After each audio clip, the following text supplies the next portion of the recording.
Good morning, everybody. So sorry to put you all through that. I did realize the only way I was going to get a couple of days off was to resign and then come back. Look, I came into politics out of a sense of duty. I was over the moon and ecstatic when Nigel said he was returning to frontline politics to take over as leader of Reform UK. I said I wanted to do everything in my power to make him Prime Minister and to get a reform government in. My commitment to that is redoubled. One of the things that happened, actually, as after I'd sent those ill-advised tweets, which I regret, was I was inundated with many messages, heartfelt messages, from people, frankly, in my day-to-day job I just didn't hear from that often because my information diet was just far too focused. And what I realized was just how important the reform movement was to people.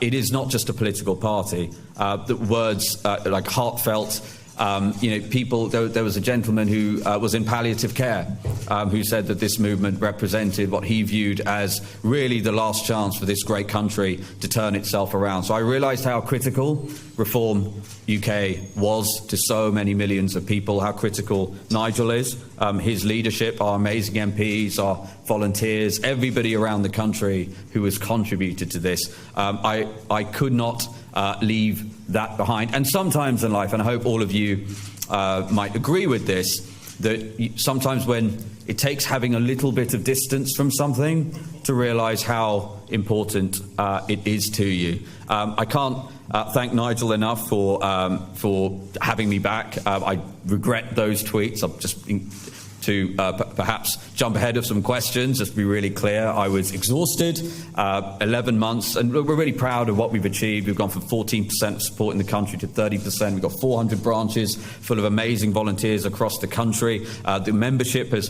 quadrupled in size to 230,000, and we're very proud of what I think will be the most historically important set of local election results in this country's history. So I'm hugely fortunate, and I feel very blessed to be back amongst this amazing team. And look, I'm going to be serving, as Nigel said, to lead the DOGE UK efforts. The national budget is £1.2 trillion a year. The amount of waste and, in some cases, corruption is off the charts, and a reckoning is coming. I want to give you an example. Let's take Kent County Council, where we visited. It feels like a lifetime ago now, but I think it was 2 weeks. Confirmed, by their own admission, £2.8 million of fraud last year, the vast majority of which is actually inside the so-called mandatory statutory budgets, in which there are apparently no savings to be found. They've been paying taxpayer money for taxi companies submitting invoices for journeys that never happened, adult social care companies submitting invoices for care of people who had long since deceased, paying employees who had long since left. As Lee said, the snouts have been in the trough for far too long. Look, there are a lot of great people who do great work in the public sector, but there is no doubt there's a huge amount of waste. We're assembling an all-star team of brilliant people who are working for free. They're going to use cutting-edge tools and technology to do, frankly, an inhuman amount of work to get to the bottom of where there is waste and potentially corruption. So very excited to do that. And actually, I think, in terms of how important it is, given the enormous growth in public spending and the state of this country's finances, I actually think it's going to be one of the most important missions this country will embark on since World War II. So I'm really excited about that.